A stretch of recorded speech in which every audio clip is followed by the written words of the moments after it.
வணக்கம் மக்களே, நீங்கள் கேட்டுக்கொண்டிருப்பது பிஎஸ்சி சமுதாய வானொலி 107.8, கோவையின் முதல் சமுதாய வானொலி voice of the forks.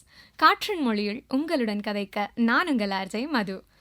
The greatest threat to our planet is thinking that someone else will save the trees. So இப்படி ஒரு பெரிய ரெஸ்பான்சிபிலிட்டியை தன்னோட கையில் எடுத்துக்கிட்டு 15,000க்கும் மேலே மரங்களை நட்டிருக்காரு.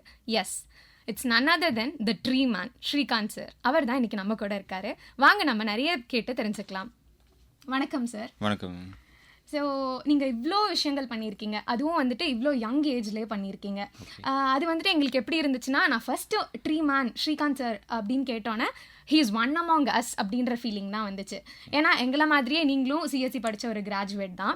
அண்ட் இந்த மாதிரி ஒரு இனிஷியேட்டிவ் வந்துட்டு எடுக்கிறது அவ்வளோ ஈஸியான விஷயம் இல்லை, அதுக்கு நிறைய தைரியமும் வேணும். ஸோ அந்த யங் ஏஜ்லேயே பண்ணுறதுக்கு எந்த ஒரு இன்சிடெண்ட் காரணமாக இருந்திருக்கு சார்? ஓகே, எல்லாருக்கும் வணக்கம். என் பேர் ஸ்ரீகாந்த். நான் வேலூர்லேருந்து வந்திருக்கேன். நான் இன்றைக்கி சமூக ஆர்வலராக இன்றைக்கி இந்த இடத்துல உட்காந்துட்ருக்கேன்னா அதுக்கு காரணம் வந்து பார்த்திங்கன்னா ஒரு 2 இன்சிடெண்ட் தான் காரணம். என்னோடய பேசிக்கே நான் ஒரு விவசாய குடும்பத்தை சேர்ந்தவன். வேலூர் அடுத்த குடியாத்தம் தாலுக்கா உள்ளி கிராமத்தில் தான் நான் வசித்து வரோம். அப்பா விவசாயம், அம்மா ஹவுஸ் ஒய்ஃபு, கூட பிறந்த அண்ணன் எல்லாமே விவசாயம் தான் பண்ணிகிட்ருக்காங்க. அதனால் என்னோடய பேஷன் வந்து பார்த்திங்கன்னா சினிமாவில் ஒரு பெரிய டைரக்டர் ஆகணும்னு ஒரு கனவோடு சென்னையில் வேலை செஞ்சுட்டு இருந்தேன். 2017 வரை அங்கே வேலை செஞ்சுட்டு இருந்தேன். என்னோடய ஃபேமிலி ஃபுல்லாகவே அண்ணன் பார்த்துட்டு இருந்தார். ஸோ அவர் பார்த்துக்கிறான்றதுக்காக நான் என்னோடய ஃபுல் இது பண்ணி சப்போர்ட் பண்ணி நான் ஒர்க் பண்ணிகிட்டு இருந்தேன். அப்போ என்னாச்சு, சடனாக 2017 ஆகஸ்ட் 17 அன்றைக்கி என்னோடய அண்ணன் ஆக்சிடெண்ட் ஆகிடுச்சு. ஸோ அவரை பார்க்கலான்ற ஊருக்கு வந்திருக்கும் போது சொன்னாங்க, லோக்கல் ஹாஸ்பிட்டல்ஸ்லாம் அண்ணனுக்கு பிரெயினில் அடிபட்டுருக்கு, ஸோ நீங்கள் வேறு ஏதாச்சும் ஹாஸ்பிட்டலில் கூப்பிட்டு போயிடுங்கன்னாங்க. அங்கேருந்து ஜிஹெச்லேருந்து கூட்டிகிட்டு போய் அண்ணனை கூட்டிகிட்டு போய் மற்ற ஹாஸ்பிட்டலில் செக் பண்ணுறதுக்காக கூட்டிகிட்டு போகிறேன். அங்கேயும் என்ன சொல்லிட்டாங்க டாக்டர்ஸ்லாம், இல்லை உன்னோட அண்ணனோட பிரெயின் 3% தான் இருக்குது, ஸோ காப்பாற்றுறது ரொம்ப டிஃபிகல்ட்டு, கஷ்டம், நீங்கள் வீட்டுக்கு எடுத்துகிட்டு போயிடுங்கன்னு சொன்னாங்க. அண்ணனோட ஆக்சிடெண்ட்டை அப்பா அம்மாக்கே தெரியாது. ஸோ தெரிஞ்சால் ரொம்ப பாதிக்கும்னு சொல்லிவிட்டு நானே தனிப்பட்ட முறையில் ஹாஸ்பிட்டலில் அட்மிட் பண்ணி பார்க்கும்போது அவங்களுக்கு விஷயம் தெரிஞ்சு ஹாஸ்பிட்டலுக்கு வந்துட்டாங்க அப்பா அம்மா. ஸோ வந்த உடனே அவங்களும் கேட்குறாங்க என்ன ஆச்சுன்னு. கேட்காம இல்லை சின்ன அடி தான், தலையில் க்யூர் ஆகிடும்னு சொல்லி அவங்கள காம்ப்ரமைஸ் பண்ணி வெயிட் பண்ண வைக்கிறேன். எவ்ரி 6 ஹவர்ஸ் டாக்டர்ஸ் ரிசல்ட் சொல்லுவாங்க, எதுவுமே பாசிட்டிவாக சொல்ல மாட்டாங்க. லாஸ்ட் மினிட்ல நீங்கள் எடுத்துகிட்டு போயிடுங்க அண்ணனை அப்படின்னு சொல்லிட்டாங்க. இல்லை சார், நீங்கள் எப்படியாச்சும் எங்கள் அண்ணனை காப்பாற்றணும் ரெக்வஸ்ட் பண்ணி கேட்டு அவங்க ஐசியூவில் அட்மிட் பண்ணி ஒரு 2 days அட்மிட் பண்ணி பார்த்துட்டோம். இந்த 2 daysல எந்த ரிசல்ட்டும் பாசிட்டிவாக சொல்லவே இல்லை. எவ்ரிடே மார்னிங் ஈவினிங் அம்மா வெளியில் உட்காந்துட்டே இருப்பாங்க. உள்ளே என்ன நடக்குதுன்னே தெரியாது அப்பா அம்மாவுக்கு, அண்ணனுக்கு என்ன நடக்குதுன்னே தெரியாது. ஸோ எனக்கு டைரெக்டாக அப்பா அம்மாக்கிட்ட அண்ணனோட சுச்சுவேஷனை சொல்ல தைரியம் இல்லை. என்ன காரணம்னா, நாளைக்கு காலையில் அண்ணனுக்கு பொண்ணுக்கு பார்க்க போகிறாங்க, நைட் ஆக்சிடெண்ட். ஸோ அந்த மனநிலை எப்படி இருக்குன்னு சொல்லிட்டு நான் உணர்ந்தனால சொன்னால் பாதிக்கின்றனால நான் சொல்லாமே 2 days மெயின்டைன் பண்ணேன். எப்படியாச்சும் காப்பாற்றலான்னு சொல்லிட்டு முயற்சி பண்ணேன். லாஸ்ட் மினிட்ல டாக்டர்ஸ்லாம் என்னை கூப்பிட்டு தம்பி, நீ இதுக்கப்புறம் ரிஸ்க் எடுக்காத, உங்கள் அண்ணன் ஆக்சிஜன் வச்சு நான் கொடுத்துறோம், நீ எடுத்துகிட்டு போயிடுங்கன்னு சொல்லிட்டாங்க. ஆக்சிஜன் வச்சா எவ்வளோ நேரம் சார் இருப்பாங்கன்னு கேட்டேன். ஒரு 1/2 hour இருக்கலாம், இல்லை 1 day இருக்கலாம் தம்பி அப்படின்னு சொல்லிட்டாங்க. ஒரு 10 minutes டைம் கொடுங்கன்னு சொல்லிட்டு திரும்ப டாக்டர்கிட்ட போயிட்டு என்னோடய அண்ணனோட உறுப்பை ஒரு 5 பேருக்கு இல்லாதவங்களுக்கு கொடுத்துருங்க சார்னு சொல்லிட்டு நான் டாக்டர்கிட்ட ரிட்டனில் எழுதி கொடுத்துட்டேன். அவங்க கேட்டாங்க, இது பேரண்ட்ஸ் தெரியுமான்னு. இல்லை சார் தெரியாது, தெரிஞ்சு அக்செப்ட் பண்ண மாட்டாங்க.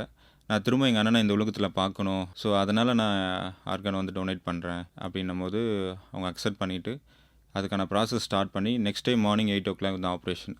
அண்ணனுக்கு டோனர் ஆப்ரேஷன். இப்போ அப்பா அம்மாவை வீட்டுக்கு அனுப்பணும். நைட் 8 o'clock ஆகிடுச்சு. என்ன சொல்லி அனுப்புறதுன்னு தெரியல. டெய்லியும் நாளைக்கு நடந்துருந்துன்னு சொன்னேன், ஆனால் அன்றைக்கி நைட்டு எப்படி அனுப்புறதுன்னு தெரியல. அம்மா கிட்ட கூப்பிட்டு சொன்னேன், அம்மா நாளைக்கு அண்ணனுக்கு ஆப்ரேஷன் நடக்க போகுது, ஸோ வீட்டில் போயிட்டு நல்லா ப்ரேயர் பண்ணிவிட்டு வா, நாளைக்கு நல்லபடியாக அண்ணன் குணமாகும்னு நான் சொல்லி அனுப்புனேன். அவங்களும் அதை நம்பிட்டு போய் நைட்டு ஃபுல்லாக பூஜை ரூமில் உட்காந்து ப்ரேயர் பண்ணுறாங்க. அண்ணன் எப்படியாச்சும் க்யூர் உண்டு. நைட்டு ஃபுல்லாக பூஜை ரூமில் ப்ரேயர் பண்ணிவிட்டு 2 மணிக்கு ஃபோன் பண்ணி கேட்குறாங்க எப்படி இருக்கான்னு சொல்லிட்டு. திரும்பி 3 மணிக்கு கேட்குறாங்க. எனக்கு அழுவு மட்டும் தான் வந்துச்சு. நெக்ஸ்ட் டே மார்னிங் காலையில் எப்பவும் போல் ப்ரேயர் பண்ணிட்டு அந்த விபூதிலாம் எடுத்துகிட்டு ஹாஸ்பிட்டலுக்கு வராங்க. அண்ணனை ஸ்ட்ரக்சரில் தள்ளிட்டு ஆப்ரேஷன் தட்டு கூப்பிட்டு போகிறாங்க. அந்த நிமிஷம் வரையும் அண்ணனுக்கு டோனர் ஆப்ரேஷன்றது தெரியவே தெரியாது. இது பிரெயின் ஆப்ரேஷன் நினச்சிட்டு அந்த பூஜை முறையில் பண்ண அந்த விபூதியெல்லாம் வச்சு அனுப்புகிறாங்க. எப்படியாச்சும் ஆப்ரேஷன் ஆகிட்டு வெளியில் நல்லபடியாக வரணும்னு நினச்சிட்டு நெக்ஸ்ட் ஒரு 1/2 hour அப்புறம் அவனோட இதயத்தை அங்கேருந்து ட்ரான்ஸ்ஃபார்ம் பண்ணி எடுத்துகிட்டு போகும்போது தான் தெரிய வந்துச்சு அண்ணன் தவறிட்டாருன்னு. ஸோ இன்றைக்கி வரையும் எங்கள் அம்மாவை அதுலேருந்து மீட் எடுக்க முடியல என்னால். பட் நெக்ஸ்ட் டே டாக்டர்ஸ்லாம் ஃபோன் பண்ணி சொன்னாங்க, அவங்க 5 பேர் நல்லா இருக்காங்க, அண்ணன் உருவத்தில் 5 பேர் நல்லா இருக்காங்கன்னு சொன்னாங்க. பட் மீட் பண்ண கேட்டோம், பர்மிஷன் கொடுக்கல. ரூல் படி டோனரோ பையரோ மீட் பண்ணக்கூடாதுன்னு சொன்னதுனால பட் நல்லா இருந்தால் ஓகேன்னு சொல்லிட்டு ஸோ அதுக்கப்புறம் என் ஃபேமிலியை பார்த்துக்க நான் என்னோடய சினிமாவோட கனவே நான் விட்டுட்டேன். அண்ணன் தான் நம்மளுக்கு சப்போர்ட்டிவாக இருந்தார். அந்த இடத்துல இப்போ நான் இருக்கும்போது ஸோ அந்த சினிமா ஃபீல்டு வேணாம், இதுக்கப்புறம் அப்பா அம்மாவை பார்த்து நம்ம ஊரோட வந்து செட்டில் ஆகிடலான்னு சொல்லிட்டு அந்த இன்சிடென்ட் நடந்ததுக்கப்புறம் என்னால் அந்த ஃபீல்டை வந்து கண்டினியூ பண்ண முடியல. திரும்ப என் மைண்டு ஃபுல்லாக வீட்டை சுற்றி அப்பா அம்மா சுற்றியே தான் ஓடிட்டே இருந்துச்சு. ஒரு முடிவு எடுத்தேன், இதுக்கப்புறம் நம்ம இருக்கிற காலங்களை வந்து அப்பா அம்மாவோட நான் ஸ்பெண்ட் பண்ணிக்கலான்னு சொல்லிட்டு நான் அதோட அந்த வேலையை சினிமா ஃபீல்டை விட்டு வெளியில் வந்துட்டேன். வந்ததுக்கப்புறம் தான் எனக்கு தோணுச்சு, நம்ம சின்ன வயசில் நிறைய மரம் நடுவோம்னு சொல்லிட்டு அந்த ஆசை இருந்துச்சு, அதையே இப்போ ஸ்டார்ட் பண்ணக்கூடாதுன்னு சொல்லிட்டு நான் பிகினிங்கில் தான் ஸ்டார்ட் பண்ணது வந்து ஒரு 1000 சாப்ளிங்ஸை வந்து என்னோடய வில்லேஜஸ் ரோட் சைடில் வந்து நான் நட்டேன் மரங்களை. அதை நட்டு வந்து மெயின்டைன் பண்ணிகிட்டு இருந்தேன். அதுதான் ஃபஸ்ட்டு இன்சிடென்ட். ஆக்சுவலாக மோஸ்ட்லி எல்லாம் மரம் வந்து நடுவாங்க, பட் யாரும் மெயின்டைன் பண்ண மாட்டாங்க. நான் அந்த 1000 சாப்ளிங்ஸை வந்து நட்டு நான் ரெகுலராக வாட்டரிங் பண்ணி மெயின்டைன் பண்ணி ஆல்மோஸ்ட் 80% வந்து சக்ஸஸ் ஆகிடுச்சு. ஸோ இதுதான் என்னோடய பிகினிங். நான் இந்த மரம் நடுறதுக்கான காரணம் அடிப்படையான ஃபஸ்ட்டு பேசிக். இல்லைனா அண்ணன் சப்போஸ் இருந்தால் இன்றைக்கி நான் கோடம்பாக்கத்துலேயோ வடப்பள்ளியோ லைட்டு கேமரா தூக்கிட்டு சுற்றிட்டு இருந்திருப்பேன். இன்றைக்கி உங்கள் முன்னாடி உட்காந்து பேசிகிட்டு இருக்குன்னா இந்த ஒரு பெரிய இன்சிடென்ட் தான் நான் இன்றைக்கி உங்கள் முன்னாடி பேசுறதுக்கு காரணம். புரியுது சார். இந்த ரீசனே வந்துட்டு ரொம்ப எங்களுக்கு இமோஷ்னலாக இருந்துச்சு. அண்ட் ஆல்சோ எப்போவுமே உங்கள் அண்ணா வந்துட்டு உங்கள் கூடயே இருக்காங்கன்னு தான் சொல்வேன். நான் அவங்க தான் இவ்வளோ பெரிய சக்ஸஸ்க்கும் உங்களுக்கு அவங்க பிளெஸ்ஸிங்ஸோடு தான் இது எல்லாமே நடந்திருக்கணும்னு சொல்வேன். அண்ட் அது நடந்தது விஷயம் அப்படி இருந்திருக்கலாம். ஆனால் அது வந்துட்டு இப்போ எங்கள் எல்லாருக்குமே இப்போ நாங்கள் உங்களை ஹீரோவாக செலிப்ரேட் பண்ணுறோம் அப்படின்னா அது இதனால தான் நான் சொல்வேன் சார். நீங்கள் அசிஸ்டன்ட் டைரக்டராக ஒர்க் பண்ணியிருக்கீங்க, அதெல்லாம் சொன்னீங்க இல்லையா? எங்களோட ரியல் லைஃப் ஹீரோஸ் அப்படின்னா அது ட்ரீமேன் இந்த மாதிரி இருக்க பர்சன்ஸ் தான் நான் சொல்வேன். ஸோ உங்களுக்கு வந்துட்டு இனிஷியல் ஸ்டேஜஸில் சப்போர்ட்டிவாக நிறைய பீப்புள் இருந்திருப்பாங்க இல்லையா? அவங்கள பற்றி சொல்ல முடியுமா கொஞ்சம்? ஆக்சுவலாக நான் அந்த ஃபஸ்ட்டு பிகினிங்கில் வந்து அந்த 1000 சாப்ளிங்ஸ் நட்டதுக்கப்புறம் அதை வந்து அங்கே இருக்கிற கவர்மெண்ட் ஆஃபீஸ் வந்து பார்க்க வராங்க. வீடியோஸ்லாம் வந்து பார்த்துட்டு இந்த மரங்கள்லாம் யார் நட்டாங்கன்னு கேட்கும்போது அங்கே இருக்கிற சில அதிகாரிகள்லாம் சொல்கிறாங்க, ஒரு தனிநபராக வந்து இந்த ஊரை வந்து பாதுகாக்கணுன்றதுக்கு முயற்சியில் வந்து ஒரு யங்ஸ்டர் வந்து போராடிட்டு இருக்காருன்னு சொல்லும் போது அவங்க என்னை கூப்பிட்டு வந்து அப்ரிஷியேட் பண்ணிவிட்டு உங்களுக்கு கவர்மெண்ட் சைடு ஏதாவது சப்போர்ட் வேணுமான்னு கேட்கும்போது தான் சொல்கிறாங்க. நான் அவங்ககிட்ட அப்ரோச் பண்ணுறேன். கவர்மெண்ட் எனக்கு சப்போர்ட் பண்ணிச்சுன்னா எங்கள் பகுதியில் எங்கள் கிராமத்தில் ஒரு 30 இயர்ஸ்க்கு முன்னாடி வந்து ஒரு சோஷியல் ஃபாரஸ்ட் இருந்துச்சு சார். அது வந்து இப்போ பப்ளிக்கும் சில சமூக விரோதிகள்லாம் ஆக்கிரமிப்பு செய்து அதை வந்து எல்லாம் ஆல்மோஸ்ட் 99% மரங்கள்லாம் எடுத்துகிட்டு இன்றைக்கி அது ஒரு மணல் குறையாக மாறிட்டு வந்துட்டுருக்கு. ஸோ அதை டேக் ஓவர் பண்ணி கொடுத்தீங்கன்னா திரும்ப ஒரு ரீஃபாரஸ்ட் க்ரியேட் பண்ணலாம் நான் சொல்லும் போது அவங்க ரொம்ப யோசித்தாங்க. நிறையா ப்ராப்ளம்ஸ் வரும், ஸோ நம்ம அந்த இடத்த வேண்டாம், அதை விட்டுட்டு வேறு எங்கன்னா டார்கெட் பண்ணலாம்னு சொன்னாங்க. ஸோ நான் இல்லை, திரும்ப நான் ரெகுலராக நான் அப்ரோச் பண்ணிகிட்டே இருந்தேன். அதோட பெனிஃபிட்லாம் எடுத்து சொன்னேன். வாட்டர் பாடியில் பிளான்டேஷன் பண்ணால் என்ன பெனிஃபிட்லாம் சொல்லும் போது அவங்க என்ன மேல் நம்பிக்கை வச்சு ஃபஸ்ட்டு ஒரு 2 ஏக்கரை வந்து அவங்க கொடுத்தாங்க. ஸோ 2 ஏக்கரில் வந்து ஒரு 500 ட்ரீஸ் அவங்களே கொடுத்தாங்க. அந்த 500 ட்ரீஸை வந்து 100% ரிசல்ட் காட்டினேன். ஆல்மோஸ்ட் 6 மந்தில் வந்து எல்லாமே க்ரோத் காட்டி நல்லா ரிசல்ட் வந்துச்சு. அந்த டைமில் வந்து எனக்கு நிறையா நீங்கள் சொல்கிற மாதிரி ஃப்ரெண்ட்ஸ் சர்க்கிள்ஸ்லாம் வந்து வாட்டரிங்க்கெலாம் வந்து ஹெல்ப் பண்ணாங்க. என்னோடய ஒர்க்கை பார்த்துட்டு நிறைய பேருக்கு வந்து இது மாதிரி மரம் நடணும்னு ஆசை இருக்கும், ஆனால் அவங்களால வர முடியாது, கிரவுண்டில் வந்து வேலை செய்ய முடியாது. அந்த மாதிரி பீப்புள்ஸ்லாம் வந்து எனக்கு ஃபோன் பண்ணி சார் ஏதாச்சும் ஹெல்ப் பண்ணுமான்னு கேட்கும்போது நான் சொல்லுவேன், யாருக்கிட்டையும் எனக்கு மணியெல்லாம் எதுவும் கொடுக்காதீங்க, உங்களுக்கு என்ன பண்ணணும், ஃபார் எக்ஸாம்பிள் உங்களோட சைல்டுக்கு ஏதாவது பர்த்டேனா அது ஒரு ட்ரீயாக வாங்கி கொடுங்க, உங்கள் பேர் உங்களோட சைல்டு நேம் சொல்லி அந்த இடத்துல மரம் நட்டு வைக்கிறேன்னு சொல்லுவேன். ஸோ அது மாதிரி நிறைய ட்ரீஸ் வாங்கி கொடுத்தாங்க. நிறைய பேர் வாட்டர் டேங்க்லாம் ஸ்பான்சர் பண்ணாங்க. ஸோ அதெல்லாம் ரொம்ப யூஸ்ஃபுல்லாக இருந்துச்சு எனக்கு அந்த டைமில். ஸோ அந்த இடமே பார்த்தீங்கன்னா ஒரு மணல் குவாரியாக இருந்துட்டு இப்போ நீங்கள் ஃபாரஸ்ட்டாக மாற்றிருக்கீங்க இல்லையா சார்? ஸோ அந்த எக்ஸ்பீரியன்ஸ் கண்டிப்பாக டிடிஎஸாக இருந்திருக்கும். அது ரொம்ப பெரிய ஒரு ப்ராசஸில், அதை பற்றி சொல்லுங்கள் சார். கண்டிப்பாக. ஆக்சுவலாக அது மணல் பகுதின்றதுனால மரம் நட்டால் சீக்கிரம் க்ரோத் ஆகிறத விட டேரெக்டாக சன்லைட் படுறக்கூடிய இடம். அது தண்ணி ஊற்றினா ஆட்டோமேட்டிக்காக சீக்கிரமாக அப்சர்வ் ஆகிடும். நெக்ஸ்ட் 5-10 மினிட்ஸில் வந்து எவாப்ரேஷன் வரும் தண்ணி. ஸோ அதுக்காக என்ன பண்ணேன், மியாவாக்கின்ற கான்செப்டில் வந்து ஒரு 3 ஃபீட்டுக்கு மண்ணெல்லாம் எடுத்துகிட்டு உள்ளே வந்து லேட்டாக டீகம்போஸ் ஆகிற மெட்டீரியல் உரங்கள்லாம் போட்டு பிளான்டேஷன் பண்ணேன். ஸோ இதுக்கான எக்ஸ்பென்சிவ்லாம் நானே என்னோடய ஓன் ஃபண்டை போட்டு நான் பண்ண ஸ்டார்ட் பண்ணேன். எல்லாமே ஹெல்ப் பண்ணாங்க. அது ரொம்ப யூஸ்ஃபுல்லாக இருந்துச்சு. ஸோ ரெகுலராக மெயின்டைன் பண்ணனால ஆல்மோஸ்ட் ஒரு 80% வந்து சக்ஸஸ் ஆகிடுச்சு. 1 இயரில் வந்து 10 to 15 ஃபீட்டுக்கு எல்லாமே க்ரோத் ஆகிடுச்சு. நிறைய நேரத்தில் வந்து நீங்கள் யாரும் நம்ப மாட்டீங்க, மே மந்தில் வந்து ரெயின் வந்திருக்கும், மதியம் 12 மணிக்கு மழை வந்திருக்கு அந்த இடத்துல. நான் வந்து அந்த இடத்துல நின்று வருத்தப்படும் போதெல்லாம் ஒரு 2 டேஸில் அந்த இடத்துல மழை வரும். ஸோ அந்த மாதிரி இயற்கை எனக்கு நிறைய நேரத்தில் கை கொடுத்துச்சு. ஸோ அந்த எல்லாரோட முயற்சினால இன்றைக்கி வந்து அந்த இடத்துல வந்து ஒரு குறுங்காடு வந்து நான் மீட்டெடுத்தேன். என்னோடய கான்செப்டே நான் ரிவர் பெட்டில் சூஸ் பண்ணதுக்கு காரணம் வந்து பார்த்திங்கன்னா மண்ணறுப்பை தடுக்கிறதுக்காகவும் ஊருக்குள்ளே வெள்ளம் வரும்போது தண்ணி உள்ளே வராமல் இருக்கிறதுக்காகவும் தான் அந்த வாட்டர் பாடியில் வந்து அந்த கரையில் வந்து நான் மரம் நட்டை சூஸ் பண்ணேன். அப்போ தான் இந்த தமிழோட அரசு வந்து ஒரு அனௌன்ஸ் பண்ணியிருந்தாங்க, இந்த மாதிரி சமூக சேவை செய்கிறவங்களுக்குலாம் ஒரு விருதுன்னு சொல்லிட்டு சொல்லிட்டு இருந்தாங்க. 2 வருஷத்துக்கு முன்னாடி இதே ஆகஸ்ட் 15க்கு எனக்கு அந்த தமிழ்நாடோட சிறந்த இளைஞன்னு சொல்லிட்டு இந்த விருது வந்து எனக்கு பரிந்துரை பண்ணி எனக்கு முதலமைச்சர் வந்து அந்த கொடுத்தாங்க. அந்த விருது வாங்கிறதுக்கு போகிறதுக்கு அந்த தலைமைச் செயலகத்துக்கு உள்ளே போகும்போது ஒரு 6 மாதத்துக்கு முன்னாடி என்னை ஒரு செக்யூரிட்டி வந்து என்னை பிளாக் பண்ணார். உள்ளே போகக்கூடாது பாஸ்ன்னு. அப்புறம் சீஃப் செக்ரட்டரிலாம் முன்னாடி இருந்தாங்க, அதிகாரி ஐஏஎஸ் ஆஃபீஸ்லாம். கேட்டை திறந்து விடுங்க, ஒரு அவார்டிஸ்ட்டுன்னாங்க.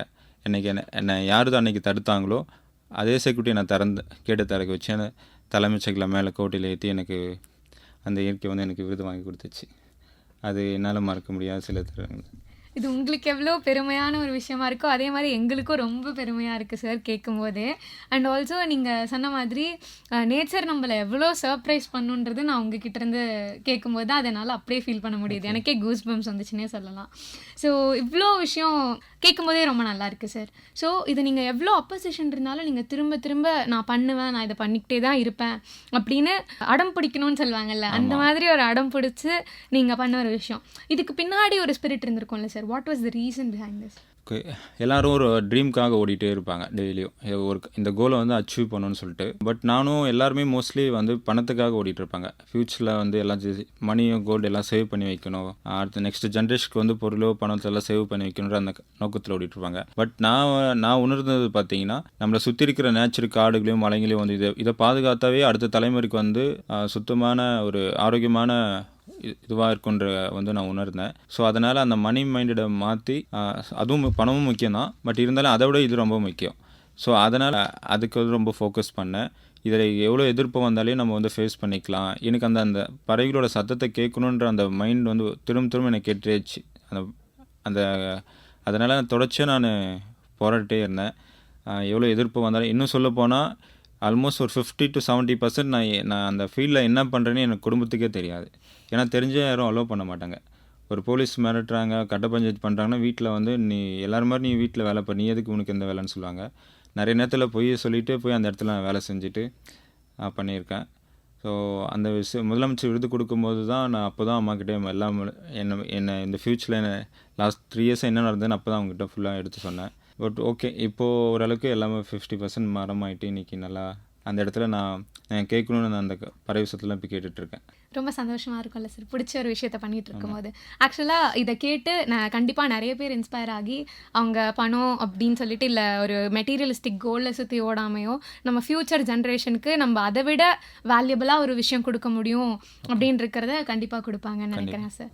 ஸோ இப்போது 15,000 மரங்கள் அப்படின்றத தாண்டி நம்பர் ஆஃப் ட்ரீஸை தாண்டி உங்களுக்கு சக்ஸஸ் அப்படின்றது ஒன்று இருக்கும்ல சார், அது நீங்கள் என்னென்னு நினைக்கிறீங்க? ஆக்சுவலாக எல்லாருமே நம்பர் ஆஃப் ட்ரீஸ் நடணும், இத்தனை லட்சம் மரம் நடணும், நம்பர்ஸ்க்காக வச்சுக்கிறாங்க. என்னை பொறுத்தவரையும் அப்படி இல்லை. நான் இன்றைக்கி இவ்வளோ மரங்கள் நடணுன்னா நம்ம எல்லாருமே வந்து ஒவ்வொரு மரம் நட்டு அதை மரமாக்கணவே போதுமானதாக நான் நினைக்கிறேன். எல்லாருமே இது என்ன மாதிரி 15,000 thousands ஆஃப் ட்ரீஸ் நடணும்னு அவசியம் அற்றது நான் நினைக்கிறேன். என்ன காரணம்னு பார்த்தீங்கன்னா, எல்லாமே சிலர் வந்து எல்லாருமே நான் சொல்ல வரல, சிலர் மட்டும் கவுண்ட்டுக்காக சில மரங்களை நட்டுகிட்டே இருக்காங்க. நெக்ஸ்ட்டு அதை ஃபாலோ பண்ணுறான்னு கேட்டிங்கன்னா அதுக்கு இல்லை. மோஸ்ட் ஆஃப் த பீப்புள்ஸ் அதை யாரும் ஃபாலோ பண்ண மாட்டாங்க. நம்ம ஒரு மரம் நட்டு அந்த மரத்தை மரமாக்கினவே அது மூலிமா நிறையா பறவைகள் வந்து உட்கார்ந்து அதோட பழங்களை சாப்பிட்டு நிறையா மோஸ்ட்டாக வந்து காடுகள் பறவைக்கு முக்கியமான பங்கே வந்து தான் பறவைகள் தான். ஸோ அந்த பறவைகளுக்கு வந்து ஒரு உணவு காடை வந்து உருவாக்கணுன்றதுக்காக தான் இதை நான் பண்ணேன். ஸோ அதனால் நெக்ஸ்ட் ஜென்ரேஷனுக்கு நான் சொல்லிக்க விரும்புகிறது என்னென்னா, நம்ம எல்லாருமே வீட்டுக்கு நம்ம எப்படி வீட்டில் ஒரு Aadhaar card, ration card, PAN card அந்த மாதிரி இருக்கோ, வீட்டுக்கு ஒரு மரமாச்சு வளர்க்கணும். இது வந்து நம்ம யாருக்கோன்றதை விட இது நமக்கானது, நம்ம அடுத்த தலைமுறைக்கானதுன்னு நம்ம உணரணும். ஃபஸ்ட்டு இதை நம்ம எல்லாமே அந்த நேரத்தில் பேசிவிட்டு ஸ்கிப் பண்ணிட்டு அடுத்த வேலைக்கு போயிடும். பட் இது வந்து ஒரு துறை சார்ந்த விஷயமா பார்க்காம இது நமக்கானது, இது அடுத்த தலைமுறை பாதுகாக்கிறது நம்ம வந்து ஃபஸ்ட்டு உணரணும். யங்ஸ்டர்ஸ் நம்ம தான் உணரணும். அவங்க வந்தால் பார்த்துப்பாங்க, இவங்க வந்து பார்த்துப்பாங்களே. ஆக்சிஜன் வந்து எல்லாருக்கும் தேவையானது. இது நம்மளை சுற்றி இருக்கிறது வந்து ஒரு அரசாங்க சொத்தை பாதுகாக்க கடமை எல்லா குடிமகனும் இருக்குது. ஸோ அந்த கடமையில் நான் இதை செஞ்சேன். இதை நான் வேலையாக செய்யலை. இது நம்ம அரசோட சொத்தை பாதுகாக்க வேண்டியது எல்லாரோட குடிமகனுக்கும் உரிமை இருக்குது. அந்த கடமையை நான் இன்றைக்கி செஞ்சு தான் நான் உணர்றேன். உங்களை பார்த்து கண்டிப்பாக நாங்களும் ஃபாலோ பண்ணணும் அப்படின்னு நான் சொல்லிக்கிறேன் சார் இன்றைக்கி. ஏன்னா இதை நீங்கள் வந்துட்டு எங்களில் ஒருத்தர் இதை பண்ணும்போது அடுத்து நாங்களும் இனிஷியேட்டிவ் எடுத்து உங்களை மாதிரி நாங்களும் இருக்கணும் அப்படின்னு சொல்லிட்டு கண்டிப்பாக பண்ணுவோம். அதுக்கான முயற்சிகளும் நாங்கள் எடுப்போம் சார். அண்ட் ஆல்சோ நீங்கள் சோஷியல் ஃபாரஸ்ட்னு ஒரு விஷயம் சொன்னீங்க இல்லையா, அதை பற்றி மக்கள் என்ன தெரிஞ்சுக்கணும் சார்? சோஷியல் ஃபாரஸ்ட்னால் சமூக காடுன்னு சொல்லுவாங்க. சமூக காடுனா பப்ளிக்கும் வந்து அங்கே இருக்கிற பப்ளிக்கும் அவங்க வந்து உள்ளே வரலாம், அவங்களுக்கான தேவைகளை வந்து அந்த யூஸ் பண்ணிக்கிற மாதிரி தான் அந்த சமூக காடுன்னு சொல்லுவாங்க. நம்ம எல்லாருமே வந்து நிறைய மரம் நடணும், நிறைய காடுகள் ஊர்க்கணும் இல்லாமல் நம்மளை சுற்றி இருக்கிற அந்தந்த பகுதியில் இருக்கிற மரங்களை வந்து பாதுகாக்கணும். இல்லை அங்கே இருக்கிற நீர்நிலைகளை வந்து நம்ம வந்து பாதுகாக்கணும். ஒரு டீமாக ஃபார்ம் என்ன மாதிரி எல்லாருமே தனியாக போகிறோன்னு அவசியம் இல்லை. அவங்கவுங்க ஃப்ரெண்ட்ஸோடு சேர்ந்து ஒரு டீமாக ஃபார்ம் பண்ணி வீக்லி ஒரு வீக்கெண்டில் இல்லை மந்த்லி ஒன்ஸ் வந்து எல்லா டீமாக ஃபார்ம் பண்ணி நம்மளை சுற்றி இருக்கிற குளங்களையோ நீர்நிலை வந்து பாதுகாக்கலாம். இன்னொன்று வந்து எல்லா கொஸ்டின் எழுப்பணும். யாரும் கொஸ்டின் எழுப்புறதில்ல. இன்றைக்கி ஒருத்தர் மரத்தை வெட்டாங்கன்னா ஆனால் எதுக்கு வெட்டன்னு நம்ம நிற்க வச்சு கேள்வி கேட்கணும். நம்ம யாரும் கேள்வி கேட்குறதில்ல. மரத்தை வெட்டினா ஒரு 10 மரம் வைக்கணும், அதை வச்சுக்கலாம் நம்ம கேள்வி கேட்கணும். ஸோ அதை யாரும் இங்கே கொஸ்டின் பண்ணுறதில்ல. நம்ம எல்லாருமே அதான் சொல்கிறேன், நம்ம வேறு ஒரு உலகத்தில் ஓடிட்டுருக்கோம். ஸோ அதை வந்து மாற்றணும். அது நம்ம யங்ஸ்டர்ஸ் கையில் தான் இருக்காது. நான் சொன்னால் எடுத்துப்பாங்களான்னு தெரியல. நிறைய நம்ம பேரிடர்களை பார்த்துட்டே வந்துகிட்டே இருக்கோம். ஸோ அதை உணர்ந்தாச்சு நம்ம அடுத்த சந்ததிக்கு நம்ம தலைமுறைக்கு இது தேவை உணர்ந்து வாழ்க்கைக்கு வந்து பணமோ பொருளோ இது மட்டும் தேவையில்லை. நம்மளை சுற்றி இருக்க இயற்கை வளங்களை வந்து பாதுகாட்டால் மட்டும்தான் நம்ம ஆரோக்கியமான வாழ்க்கை வாழ முடியும். ஸோ அதனால் வந்து இது யங்ஸ்டர் கையில் மட்டும் தான் இருக்குது. முழுக்க நம்ம வந்து அரசியல்வாதி இதை வந்து பொறுப்பாக இல்லாமல் ஒவ்வொரு யங்ஸ்டராக இதை வந்து டேக் ஓவர் பண்ணால் தான் நம்ம வந்து இந்த சுற்றுச்சூழலை வந்து பாதுகாக்க முடியும். கண்டிப்பாக சார். அது வந்துட்டு கவர்மெண்ட்டோட ஒரு ரெஸ்பான்சிபிலிட்டின்னு மட்டும் இல்லாமல் இப்போ நீங்கள் பண்ண மாதிரி அது நம்மளோட ரெஸ்பான்சிபிலிட்டி, நம்ம எல்லாரோட ரெஸ்பான்சிபிலிட்டின்னு நம்ம எல்லாருமே எடுத்து நம்ம தான் பண்ணணும். ஸோ இது கண்டிப்பாக நான் சொன்ன மாதிரி ஸ்டார்டிங்லேயே சொன்னேன், இது எல்லாத்தையுமே ஒரே ஒருத்தராக இவ்வளோ பெரிய ரெஸ்பான்சிபிலிட்டியை கையில் எடுத்துகிட்டு எங்கள் எல்லாருக்கும் முன்னுதாரணமாக இருக்கணும்னு நீங்கள் இவ்வளோ பெரிய விஷயம் பண்ணியிருக்கீங்க. அண்ட் கண்டிப்பாக அது வேஸ்ட் ஆகாது. நாங்கள் எல்லாருமே அந்த இனிஷியேட்டிவ் எடுத்துப்போம். இப்போ சார் சொன்ன மாதிரியே மந்த்லி ஒன்ஸ் நம்ம எல்லாரும் வந்துட்டு குரூப்பாக போய் இல்லை ஃபேமிலி கூட இல்லை ஃப்ரெண்ட்ஸ் கூட எல்லாரும் போயிட்டு இந்த மாதிரி ஒரு நல்ல விஷயம் பண்ணலாம். அண்ட் அதோட மெயின்டெனன்ஸுமே நம்ம அதிகமாக டைம் ஸ்பெண்ட் பண்ணணுமோ இல்லை மணி ஸ்பெண்ட் பண்ணணுமோன்னு இல்லை, அது ஹெல்ப் பண்ணுறதுக்கோ இந்த மாதிரி இனிஷியேட்டிவ்ஸை ஸ்ப்ரெட் பண்ணுறதுக்கோ நிறைய பேர் இருக்காங்க. அண்ட் அவங்களோட ஹெல்ப் மூலியமாக நம்ம இது ஈஸியாகவும் பண்ண முடியும். ஸோ எல்லாரும் சின்னதாக ஒரு ஸ்டெப் எடுத்தாலே அது ஒரு பெரிய சேஞ்சில் போய் முடியும் அப்படின்னு நான் சொல்வேன். ஸோ நீங்கள் வந்துட்டு இவ்வளோ மரங்கள் நட்டிருக்கீங்கல்ல சார், உங்களுக்குன்னு ஸ்பெஷல் இமோஷனல் கனெக்டோட ஒன்று இருக்கும் இல்லையா, அது மாதிரி ஏதாவது எக்ஸ்பீரியன்ஸ்? நான் ஆக்சுவலாக நிறையா மரங்கள் நட்டிருக்கேன்.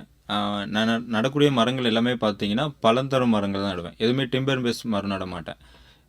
எதுக்காகன்னு பார்த்தீங்கன்னா நான் உருவாக்குறது எல்லாமே வந்து உணவு காடுகள் தான், பறவைகளுக்கான உணவு காடுகளாக தான் உருவாக்கணும்னு சொல்லிட்டு பண்ணிகிட்ருக்கேன். டிம்பர் மரம் வச்சா நாளைக்கு வந்து ஃப்யூச்சரில் 10-14 இயர்ஸ்க்கு அப்புறம் அதை கட் பண்ணிட்டு போயிடுவாங்க. ஸோ அதனால் அதுக்குள்ளே போகாமல் பறவைகளுக்கு பலன் தரக்கூடிய உணவு தரக்கூடிய மரங்களாக பற்றி சூஸ் பண்ணிடுவேன். ஸோ நாவல், ஆலநாத்தி, நீர் மருது, கொடுக்கா, புளி, ஸோ அந்த மாதிரி மரங்கள் நடுவேன். இப்போது அதில் நாவல் நிறைய நட்டிருக்கேன். ஸோ இப்போ நிறையா அந்த பகுதியில் இருக்கிற மக்கள்லாம் வந்து அதை வந்து எடுத்துகிட்டு போகிறாங்க இப்போது. ஸோ அதெல்லாம் பார்க்கும்போது நான் இன்றைக்கி என்னை அடிக்கும் போது என்னை வந்து டிஸ்டர்ப் பண்ணும்போதெல்லாம் சுற்றி வேடிக்கை பார்த்துட்ருக்கோங்க. இன்றைக்கி அந்த பழத்தை எடுத்து சாப்பிடும் போது எனக்கு சொல்ல வார்த்தை இல்லை. மோஸ்ட்டாக வந்து எல்லா சிட்டிஸ்லையும் பார்த்தீங்கன்னா பார்க்குக்காக வந்து இடத்த ஒதுக்கி அதை வந்து யூஸ் பண்ணிட்டு இருப்பாங்க. ஒன்லி ஃபுட்பாத் மாதிரி போட்டிருப்பாங்க. நான் அவங்ககிட்ட சொல்லியிருந்தேன், இதை வந்து ஒரு ஃபாரஸ்ட் மாதிரி மினி ஃபாரஸ்ட்டாக கிரியேட் பண்ணி அதை சுற்றி ஒரு ஃபுட்பாத் போட்டு யூஸ் பண்ணலாம், பப்ளிக் யூஸ் ஆகும், நிறைய மூலிகை மரங்கள்லாம் நட்டு பண்ணலாம் சார்னு சொன்னது. அதை அக்செப்ட் பண்ணிவிட்டு ஒரு 2 இயர்ஸ்க்கு முன்னாடி அதை வந்து ஸ்டார்ட் பண்ணோம். இன்றைக்கி வந்து அதில் ஒரு 1000 ட்ரீஸ் நட்டு ஆல்மோஸ்ட் எல்லாமே 90% சக்ஸஸ் ஆகிட்டு ஃபுட்பாத் போட்டு டெய்லி ஒரு 50 மெம்பர்ஸ் வந்து அதை யூஸ் பண்ணிகிட்டு இருக்காங்க. நல்லா எல்லாம் எங்கானவங்கெல்லாம் சுற்றிட்டு உட்காந்துட்டு ரெஸ்ட் எடுத்து ரிலாக்ஸ் பண்ணிட்டு போகிறாங்க. அது பார்க்கும்போது உண்மையாகவே மன நிம்மதியாக இருக்குது. அந்த மாதிரி நம்ம யங்ஸ்டர்ஸும் என்ன பண்ணலான்னு நினைக்கிறேன்னா, நம்ம ஒவ்வொரு யங்ஸ்டர்ஸும் நம்மளை சுற்றி இருக்கிற மரங்களும் காடுகளை பாதுகாக்கணும். நம்மளை சுற்றி இருக்கிற காடுகளை வந்து தீ இல்லாமல் கொளுத்தாமல் பார்த்துக்கணும். என்னோட நோக்கம் வந்து பார்த்தீங்கன்னா நிறைய காடுகளை வந்து உருவாக்கணும். அரசாங்கத்தோட வேஸ்ட் லேண்ட்லாம் டேக் ஓவர் பண்ணி அங்கே வந்து நிறைய உணவு காடுகளை வந்து உருவாக்கணுன்றது தான் என்னோட கான்செப்ட். இன்றைக்கி வந்து ஒரு குரங்கு வந்து ரோட்டில் அடிபட்டு உணவுக்காக கை நீட்டி நிற்குது, அடிபட்டு சாகுதுன்னா அதுக்கான உணவு காடுகள் வந்து இங்கே இல்லாமல் போயிடுச்சு. எல்லாருமே வந்து அதுக்கு பழங்களை கொடுத்து பிஸ்கெட்டை கொடுத்து பழகி வச்சுருக்கோம். அது வந்து ரொம்ப தவறான செயல். வைல்ட் அனிமல்ஸ் நேச்சரே வந்து பார்த்தீங்கன்னா அதுக்கான உணவு வந்து அதுவாக தேடி போய் பறித்து சாப்பிட்ணும். இன்றைக்கி நம்ம என்ன பண்ணுறோம், ஒரு உணவு கொடுத்து அதோட மொழியை செயலுக்க வச்சு ஒரு இடத்துல உட்கார வச்சுருக்கோம். யாராச்சும் உணவு கொடுப்பாங்களான்ட்டு உட்காந்துட்ருக்கு. அது வந்து ரொம்ப தவறான செயல். யாரும் யங்ஸ்டராக நம்ம வந்து குரங்களுக்கு வந்து மங்கிக்ஸ்க்கு வந்து ஃபுட்டு கொடுக்காதீங்க. அது ரொம்ப தவறு. அது நிறைய டிசீஸ்லாம் பாதிக்கும். எதுக்கு சொல்கிறேன்னா 2 இயர்ஸ் 3 இயர்ஸ்க்கு முன்னாடி கோவிட் பீரியடில் ஒரு ரிசர்ச் சொல்லுது, மோஸ்ட் ஆஃப் த ரோட் சைடில் இருந்த மங்கிஸ்க்கு எல்லாமே திரும்பி ரிட்டர்ன் ஃபாரஸ்ட்குள்ளே போயிடுச்சுன்னு சொல்லிட்டு. ஏன்னா அந்த 2 இயர்ஸில் வந்து நிறைய லாக்டவுன் போடும்போது அதுக்கு உணவு கிடைக்கல. அப்போ அது உணவை தேடி அதுவே திரும்ப ஃபாரஸ்ட்குள்ளே போயிடுச்சு. அதுதான் நேச்சர். அதுக்கான உணவே அதுக்கான தனி அதை தான் தேடி சாப்பிடணும். அப்போ நம்ம அதுக்கான உணவு காடுகளை வந்து பாதுகாக்கணும். ஸோ அதனால நம்ம இந்த சில விஷயங்கள்லாம் வந்து தவிர்க்கலாம். நம்ம என்வரான்மெண்ட்டை சேவ் பண்ணுறதுக்காக எல்லாருமே மரம் நடணும்னு கூட அவசியம் இல்லை. நம்மளால முடிஞ்சது பிளாஸ்டிக்கை வந்து யூஸ் பண்ணுறதை குறைக்கலாம். இன்னொன்று பொது போக்குவரத்தை யூஸ் பண்ணலாம். வெஹிக்கிள்ஸ் அதிகமாக யூஸ் பண்ணாமல் முடிஞ்ச மரம் நடலாம். ஸோ இல்லை மரம் நட முடியல நடுறவங்களுக்கு ஒரு மரக்கன்றை வாங்கி கொடுக்கலாம். ஸோ அந்த மாதிரி நிறைய விஷயங்களை பண்ணலாம். கண்டிப்பாக சார், நீங்கள் சொன்ன எல்லாத்தையுமே நாங்கள் ஃபாலோ பண்ணுவோம். அண்ட் ஆல்சோ நீங்கள் சொன்னீங்கல்ல அவங்க சப்போர்ட் பண்ணது, நீங்கள் பண்ண காஸ் வந்துட்டு அவ்வளோ நல்ல ஒரு விஷயம். அதனாலேயே வந்துட்டு உங்களுக்கு சப்போர்ட் வந்திருக்கு. அண்ட் எங்களுக்குமே ஒரு நம்பிக்கை வருது சார் இதெல்லாம் கேட்கும்போது. நாங்களும் இந்த மாதிரி நல்ல விஷயம் பண்ணால் எங்கேயாவது இருந்து இதை அப்ரிஷியேட் பண்ணுறதுக்காக சப்போர்ட் கண்டிப்பாக பண்ணுவாங்க அப்படின்னு சொல்லிட்டு. ஸோ ரொம்ப thank you sir. Thank you. So sir, நீங்கள் இவ்வளோ பண்ணியிருக்கீங்க இல்லையா அச்சீவ்மெண்ட்ஸ், இதையும் தாண்டி பெருசாக ஃப்யூச்சர் பிளான்ஸ் ஏதாவது இருக்கா சார்? கண்டிப்பாக. எனக்கு வந்து இன்னும் நிறையா இப்போ நான் எங்கள் பகுதியில் உருவாக்கின மாதிரி தமிழ்நாடு ஃபுல்லாக இருக்கிற அரசாங்கத்தோட வேஸ்ட்லேண்டை வந்து டேக் ஓவர் பண்ணி அங்கே இருக்கிற பகுதி மக்களே ஒன்று திரட்டி நிறைய மரங்கள் நிறைய காடுகளை வந்து உருவாக்கணுன்ற முயற்சியில் வந்து இறங்கியிருக்கேன். அது இல்லாமல் நிறைய ஐலாண்டு, அது ஒரு லேக்குக்குள்ளே நடுவில் வந்து ஒரு சின்ன தீவு மாதிரி உருவாக்கி அதில் வந்து சின்ன குறுங்காடுகள் வந்து உருவாக்கணும். பறவைகளுக்கு வந்து ஒரு இருப்பிடமாக மாறணும். பல்லுயிர் பெருக்கிறதுக்கு ரொம்ப யூஸ்ஃபுல்லாக இருக்கும் அது. ஸோ அந்த மாதிரி முயற்சியில் வந்து இப்போ ஃபீல்டு ஒர்க் பண்ணிகிட்ருக்கேன். அது நிறைய பண்ணணும்னு நம்ம ஸ்டேட்டில் தமிழ்நாடு ஃபுல்லாக பண்ணணும்னு சொல்லிட்டு பண்ணிகிட்ருக்கேன். ஸோ எனக்கு ஃபார் எக்ஸாம்பிள் நம்ம ஸ்டூடெண்ட்டு நம்ம காலேஜ் மூலிமா நம்ம பெருசாக மேசிவ் ட்ரீ பிளான்டேஷன் பண்ணக்கும் நான் ரெடியாக இருக்கேன். இது ஒரு பெரிய ப்ராஜெக்டாக எடுத்து நம்ம இந்தியாவில் வந்து நம்ம ஒரு இதுக்கு கோலாக கூட நம்ம சக்ஸஸ் பண்ணலாம். அதுக்கு நான் சப்போர்ட் பண்ண நானும் ரெடியாக இருக்கேன். நீங்கள் சப்போர்ட் பண்ணால் என்னோடய ஃபியூச்சர் எய்ம் வந்து இதுதான். நிறைய காடுகளை வந்து அங்கங்கே இருக்கிற ஃபாரஸ்ட்டை விட்டு அது இல்லாமல் தனியாக வேஸ்ட் லேண்ட் கவர்மெண்ட்டோட லேண்ட்லாம் இருக்கும், அதை டேக் ஓவர் பண்ணி அங்கே வந்து நிறைய மரங்களை நட்டு பராமரிக்கலாம். இன்னொன்று இந்த நேரத்தில் நான் நிறைய பேருக்கு நன்றி சொல்ல விரும்புகிறேன்னா, எனக்கு நிறைய சப்போர்ட் பண்ணதில் வந்து பார்த்திங்கன்னா இந்த சக்ஸஸ்க்கான மெயின் காரணம் வந்து பார்த்திங்கன்னா, எப்படி ஆயிரக்கணக்கான மரத்தை வந்து 80% 90% சக்ஸஸ் கொடுத்தேன்னு கேட்டிங்கன்னா, என் பின்னாடி வந்து என்னை நம்பி வந்து கலெக்டர் சார் வந்து இந்த எல்லா கிராமப்புறங்களும் வந்து இந்த 100 நாள் ஆட்கள் இருப்பாங்க, 100 days ஒர்க்கர்ஸ், அவங்கள வந்து நான் வந்து யூட்டிலைஸ் பண்ணிட்டேன். நான் கேட்டேன், சார் இந்த இவ்வளோ மரங்கள் இருக்குது, இதை வந்து பராமரிக்கணும், எனக்கு வந்து லேபர்ஸ் வேணும்னு நான் சொல்லும் போது எனக்கு இதுக்குன்னு ஒரு 25 பேர் வேணும்னு விட எனக்கு அதுக்காக கலெக்டர் சார் வந்து பர்மிஷன் கொடுத்து டெய்லி அவங்கள வந்து நான் ஃபாலோ பண்ணி அவங்களுக்கு ஒர்க் கொடுத்து அவங்க எனக்கு ரொம்ப சப்போர்ட் பண்ணாங்க. ஸோ அதெல்லாம் ஒரு சக்ஸஸ்க்கான மெயின் ரீசன். ஸோ அந்த மாதிரி நம்ம கூட சார் நம்ம மரம் நட்டுட்டோம், அதை எப்படி மரமாக்குறதுன்னு கேள்வி கேட்கும்போது கிராமப்புறத்தில் இருக்கவங்க இந்த மாதிரி 100 நாள் ஆட்களை வந்து பயன்படுத்திக்கலாம். அவங்களுக்குலாம் ஸ்கீமே இருக்குது. இன்னும் சொல்ல போனால் இது ஒரு திட்டமாகவே இருக்குது. அரசு புறம்போக்கு நிலங்களில் வந்து மரம் நடும் ஒரு ஸ்கீமாக இருக்குது. அதை போய் நம்ம கவர்மெண்ட் அப்ரோச் பண்ணி அதை எடுத்து கூட நம்ம அதில் ஒரு வாலண்டியராக சேர்ந்து நம்ம பண்ணலாம். நம்மளால் பண்ண முடியலாம் சொல்கிறேன். ஃபண்ட் ரைஸ் பண்ணி ஃபண்ட் இல்லைன்னும் போது அரசாங்கத்தோடு சேர்ந்து பண்ணலாம். இது ஒரு வாய்ப்பாக இருக்கும். இதுதான் என்னோடய கோல். வந்து என்னோடய ஆம்பிஷன், ஃபியூச்சர் ஆம்பிஷன் வந்து இதுதான். நிறைய காடுகளை வந்து தமிழ்நாடு ஃபுல்லாக அங்கங்கே உருவாக்கணும். இதுதான் என்னோடய மெயின்க்கா. உங்களோட ட்ரீம் கண்டிப்பாக பலிக்கணும் சார். அண்ட் நீங்கள் இதை விட அதிகமாக அச்சீவ் பண்ணணும். ஏன்னா உங்களோட அச்சீவ்மெண்ட் எங்களோட அச்சீவ்மெண்ட்டும் தான். இப்போது நீங்கள் இவ்வளோ விஷயங்கள் சொன்னதுக்கப்புறம் எங்கள் எல்லாருக்குமே கண்டிப்பாக ஒரு பெரிய ஹோப் வரும். நீங்கள் சொன்னீங்கல்ல கலெக்டர் சாருக்கு தேங்க் பண்ணீங்கன்னு சொன்னீங்க, நாங்கள் தான் தேங்க் பண்ணணும். Thank you so much sir. இந்த டைமில் நானும் தேங்க் பண்ணிக்கிறேன்.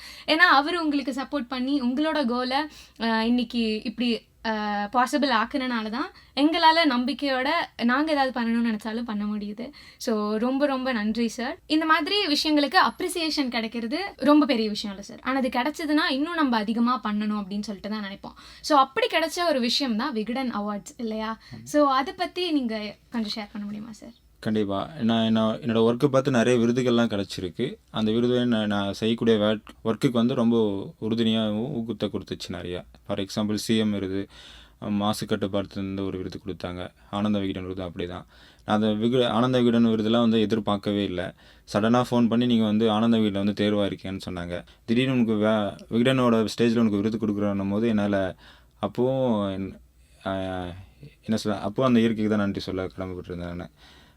ஸோ அதை அக்செப்ட் பண்ணிவிட்டு நான் அந்த ஸ்டேஜில் வந்து நான் கேட்டேன், யாருக்கு சார், யார் மூலிமா அந்த விருது வாங்க போகிறேன்னு நான் கேட்கும்போது அவங்க சொன்னாங்க, இல்லை சார் அது சொல்ல மாட்டோம், லைவில் தான் சொல்லுவாங்க அப்படின்னாங்க. ஸோ வெயிட் பண்ணிகிட்டே இருந்தேன். நான் வந்து விவேக் சாரை வந்து மீட் பண்ணணுன்ட்டு ரொம்ப நாள் ஆசை. ஒரு லாஸ்ட்டாக அவரை மீட் பண்ணணுன்னு சொல்லி வெயிட் பண்ணியிருக்கும் போது வந்து அவர் தவறிட்டார். ஸோ அந்த ஏக்கம் எனக்கு இருந்துகிட்டே இருந்துச்சு. லாஸ்ட் மினிட்ல எனக்கு அந்த விகடன் விருது வந்து விவேக்ஸோட துணைவர்கிட்டருந்து கிடச்சிது. அது எனக்கு அந்த அது வந்து அந்த இடத்துல ஃபில்ஃபில் ஆகிடுச்சு. அவரை அந்த மேடம் கையில் வேலை எனக்கு வந்து ரொம்ப சந்தோஷமாக இருந்துச்சு. அப்போது அதான் அந்த விருது வாங்கும்போது சினிமாவில் ஜெயிச்சுட்டு இந்த விருது வாங்கணும்னு நினச்சேன். ஆனால் இன்றைக்கி அந்த மரத்தை நட்டு மரம் வந்து இன்னைக்கு அந்த சினிமா விருதை நான் உனக்கு வாங்கி தரேன்னு சொல்லிட்டு அந்த விருது பிடிக்கும் போது எனக்கு வந்து அந்த ஃபீலை கொடுத்துச்சு. ஸோ அதுதான் நம்ம எந்த விஷயத்த நம்ம வந்து ஃபாலோ பண்ணுமோ அந்த விஷயத்த வந்து தொடர்ச்சியாக அது லாஸ் ஆனாலையும் லாஸ் மீன்ஸ் அது வந்து சோர்வடையக்கூடாது. என்னை ஃபார் எக்ஸாம்பிள் என்ன எடுத்துக்கினாலும் எனக்கு வந்த பிரச்சனைகள் நான் எங்கேயாச்சும் இடத்துல வேணாம் இவ்வளோ பிரச்சனைக்கு நான் ஒதுங்கி போயிருந்தேன் இந்த சக்ஸஸுமே கிடச்சிருக்காது. என்னோடய நோக்கம் அந்த சத்தத்தை கேட்கணும்னு சொல்லிட்டு திரும்ப திரும்ப நான் முயற்சி பண்ணிகிட்டே இருந்தேன். ஸோ அதுதான் இந்த சக்ஸஸ்க்கான காரணம். ஸோ அந்த சினிமா விருதும் எனக்கு கிடச்சதுனால ரொம்ப சந்தோஷம். அதெல்லாம் என்னால் நினச்சி கூட பார்க்க முடியல. ரொம்ப நெகிழ்ச்சியாக இருந்துச்சு. என்னோட பயணத்தை வந்து தொடர்ச்சியாக நான் பண்ணிகிட்டே இருக்கேன். ஸோ நீங்கள் சொல்லும் போதே எங்களுக்கு தெரியுது சார், நீங்கள் சொன்ன மாதிரி அந்த மரம் அந்த நேச்சர் உங்களுக்கு எவ்வளோ திரும்ப கொடுத்துருக்கு அப்படின்றத எங்களால் கேட்க முடியுது. ஸோ இதெல்லாம் கேட்கும்போது எங்களுக்கு ரொம்ப ஒரு ஊக்கமாக இருக்குன்னே நான் சொல்வேன். ஏன்னா ஒருத்தர் ஜெயிச்ச கதை கேட்கும்போது அது ஒரு மாதிரி ரொம்ப இன்ஸ்பைரிங்காக இருக்கும். ஸோ அதை நாங்கள் இப்போது கேட்கும்போது எங்களுக்கு ரொம்ப நல்லா இருக்குது. அதுவும் எங்களில் ஒருத்தர் இவ்வளோ பெரிய விஷயம் பண்ணியிருக்காரு அப்படின்ற போது ஓகே நம்மளாலையும் முடியும் அப்படின்னு சொல்லிட்டு எனக்கு தோணுது. அண்ட் மறுபடியும் நீங்கள் சொன்ன மாதிரி அந்த நேச்சர் திரும்ப உங்களுக்கு ஒவ்வொரு தடவையும் நீங்கள் கீழே விழும்போதும் கை கொடுத்து ஹெல்ப் பண்ணுது. அது உங்களுக்கு அது எவ்வளோ பிடிச்சிருந்தா அது உங்களுக்கு இவ்வளோ திரும்ப கொடுத்துருக்கும் அப்படின்னு சொல்லிட்டு என்னால் உணர முடியுது. அண்ட் கண்டிப்பாக அது ஃப்யூச்சர்லேயும் உங்களுக்கு இன்னும் நிறைய கொடுத்துட்டே தான் சார் இருக்கும். இந்த சொசைட்டிக்காக நம்ம எல்லாருக்காகன்னு சொல்லிட்டு இவ்வளோ பெரிய விஷயம் பண்ணியிருக்கீங்க. அதுவும் இவ்வளோ தடைகளை தாண்டி பண்ணியிருக்கீங்க. Truly inspiring sir. நீங்கள் தான் வந்துட்டு ரியல் ஹீரோ நான் சொன்ன மாதிரியே. அண்ட் நீங்கள் ட்ரீ மேன் அப்படின்னு கேட்டோன்னே எங்களுக்கு இனிமேல் என்ன சொல்கிறது, நீங்கள் சொன்ன கதையெல்லாம் தான் ஞாபகம் வரும்னு நான் சொல்வேன். அண்ட் நீங்கள் உங்களோட ஃப்யூச்சர் கோல்ஸாக இருக்கட்டும் எல்லாமே வந்துட்டு மேலும் மேலும் பெரிய வெற்றி பெறணும்னு நான் வாழ்த்திக்கிறேன் சார். ஏன்னா உங்களோட வெற்றி வந்துட்டு நம்ம எல்லாரோட வெற்றியாகவும் இருக்க போகுது. அண்ட் இதுக்கப்புறம் உங்களுக்கு வந்துட்டு இன்னும் நிறைய சப்போர்ட் கிடைக்கணும். அண்ட் இன்னும் நிறைய யங்ஸ்டர்ஸ் வந்துட்டு உங்களை மாதிரி முன் வரணும் அப்படின்னு சொல்லிட்டு நான் வேண்டிக்கிறேன் sir. And thank you so much for coming. உங்கள் கூட வந்துட்டு இன்னைக்கு நாங்கள் இன்டர்வியூ எடுத்த செஷன் எங்களுக்கு ரொம்ப ரொம்ப இமோஷ்னலி ரொம்ப கனெக்டடாக இருந்துச்சு. நாங்கள் எல்லாருமே வந்துட்டு to have you here we are very privileged and we feel so much happy to have you here sir. Thank you so much sir. So இதே போல் நம்ம நிறைய விஷயங்களை தெரிஞ்சுக்கலாம். மீண்டும் உங்களுடன் இணையும் வரை உங்களிடமிருந்து விடைபெறுவது நான் உங்கள் ஆர்ஜே மது. நீங்கள் கேட்டுக்கொண்டிருப்பது PSG சமுதாய வானொலி 107.8 கோவையின் முதல் சமுதாய வானொலி வாய்ஸ் ஆஃப் தி ஃபோக்ஸ்.